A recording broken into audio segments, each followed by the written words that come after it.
I'll try my best not to make this a word wall. I don't know where to start. This whole situation is embarrassing, and I am just done with it. I've been with my husband for 5 years now. Married for 3. Well, long story short, his mom was always overwhelming and bold with her input on everything, to put it nicely. I genuinely think it's not fair to be mad at your partner for something he didn't do himself. He can't control what his mom do or say. But what's also not fair is him not addressing it when I am clearly uncomfortable or upset, and instead just talking me into brushing it off or going with it. I never nor would I ever have a back and forth with my mother-in-law. Just not worth barking at each other.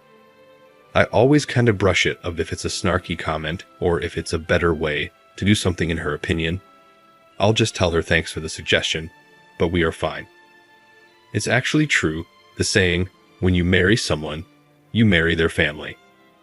I think the way to handle it is each spouse should keep his side of the family in line, for lack of a better way to say it. I deal with my parents and their shenanigans, and I expected him to do the same. He never did. He always asks me to give her some grace. Well, it's hard when that person is insulting you. For a while now, she has been making comments about how my son doesn't look like my husband when he was a toddler. Basically accusing me of sleeping around. This, rightfully so, upset me. Sorry, my genes are strong, what do I tell you? I was short with my husband because he didn't address how out of pocket and disrespectful this whole thing is. It has been a week since my husband, well, soon-to-be ex-husband, told me that he would be doing a paternity DNA test. Not because he thinks that it's not his son, but to shut his mom up. Yes, exactly what I read.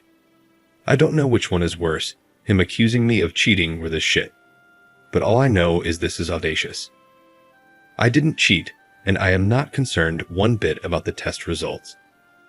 I wasn't going to stop him from taking a DNA test or whatever, but I just know I don't want to deal with this any longer. I am looking for an apartment, and I talked to a landlord the day after he brought this DNA test thing up, and I've been acting more than normal since. We'll be getting the results in 2 days. I can't wait. He would be also getting divorce papers with that too. I know for a fact he won't see it coming. I try my best to make this whole thing work and manage my relationship with my mother-in-law as gracefully as possible. But thinking about it, it's not just my mother-in-law that's the problem, but how he is handling things is also a problem. And side note, I've never been more glad that I didn't leave my job when I got married. He makes more than enough to take care of the financial side of things. I thought I would get bored. I only have to be on site 2 days per week. Also, I really love my job and the company, so I didn't leave. Best decision I ever made. He is unreliable, to say the least. I know that divorce can be hard on kids, but I experienced the other side. Living with 2 parents that hated each other and violently fought almost all the time is as hard, maybe even harder. They thought that staying together would be good for me and my siblings. Newsflash, it wasn't. It was traumatizing, to say the least. I don't remember, I either read somewhere or maybe my therapist told me that when you fight with your spouse, you shouldn't see it as me vs you. But more like, me and you was the particular situation or problem on hand and try to figure it out. But it's really hard to do so when you start hating that person. I don't want my son to live like that because I tell one thing, I just can't stand my husband anymore. I don't know if this is a weird way of saying it, but I just don't respect him anymore, if that makes sense.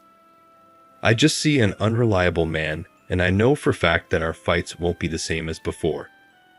I would have said what a waste of 5 years, but I have a sweet and smart gremlin now, and having a child really pushes you to be better and to do better, so I can't complain. Update. The day he was supposed to receive the results, I called my father-in-law and invited them to come over that evening. He was working when he got the results. He sent them to me and told me he would talk to his mother to finally put this to rest. I informed him that I had already invited them for this evening, and I am just waiting for my apology before I leave. I asked that he come home so we can talk before they come over. He called, and I basically told him that this is not working for me anymore. I've already talked to an attorney, filed for divorce, and it might be more expensive than a paternity test, but it would be more effective making his mother happy. And no, I don't care that he was working when I told him. I don't think he would have either. He left work and came home. Long story short, we had a spectacular fight. He said that I am not thinking about my son, and I am overreacting because it's not like he went behind my back. And if he knew that I was this upset, he wouldn't have done it. But he knew. We fought about it when he brought it up. He just didn't care. When I gave him the divorce papers, he said he's not signing anything, and he'll ask his mother to apologize when his parents arrive and get done with this. Listen, I don't need him to sign it to get a divorce. It would only make things complicated. That's it. His mother said she has nothing to apologize for. She wouldn't apologize for having suspicions. She didn't accuse me of anything, and I can leave if I want to. So that's that. I did leave that night because I wasn't going to get an apology, and he didn't seem to understand that him reinforcing that it's okay for her to meddle is why I want a divorce in the first place. He eventually told his parents he'll be coming over from time to time to check up on them. He is their only child, and not to bother coming over anymore until she apologizes. She wasn't amused. She told me I am taking her son away, and some would take my son too. She is not someone that you can talk to, I'll tell you that much. It's like talking to a wall. All she knows is insulting or being passive-aggressive on a good day. We're not getting a divorce. We talked the day after.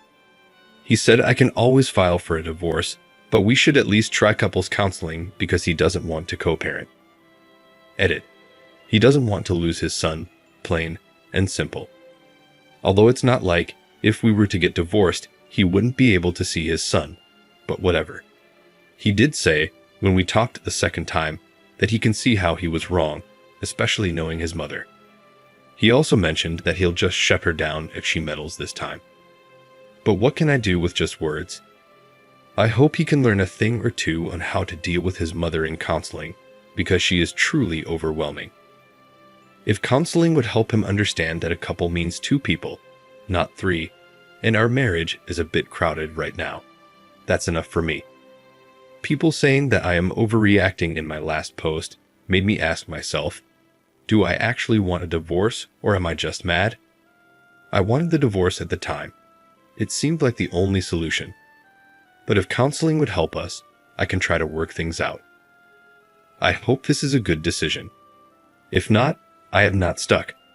I'll take my son and leave. I have a friend who got divorced in 20 days, an uncontested divorce.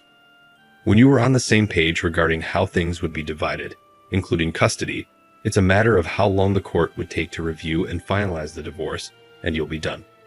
That was my plan.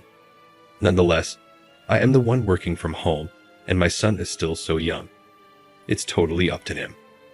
If he wants to see his son every day when he gets off work, or if he wants to see his son just a couple of times per week. Because I am not tolerating this anymore. Oh, one last thing. People in my last post were debating if paternity tests should be mandatory or not.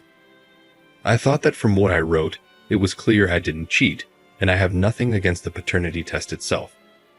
It should be obvious to everyone that it's not fair for the child nor the man to be tricked into living a lie. If he was the one who had suspicions, that's a big deal. We would have talked about why he thinks that, taken the paternity test for his peace of mind, and made sure we can trust each other then move on.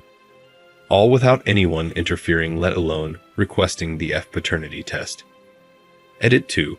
Someone asked curious why they asked for the test, and why you're so against it.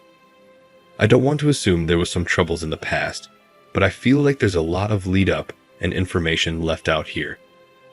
At this point, I've shared so much that these aren't too many details, I guess. I am not religious. I also dated women at a certain time. She doesn't like that and thinks that me not being religious or not being straight means I have no values or something. She hates that her son married a non-religious person. He is a believer, but he's a non-practicing believer. Either way, his religion or my lack of belief doesn't cause us any problems in our day-to-day life. I hope this clarifies things for you.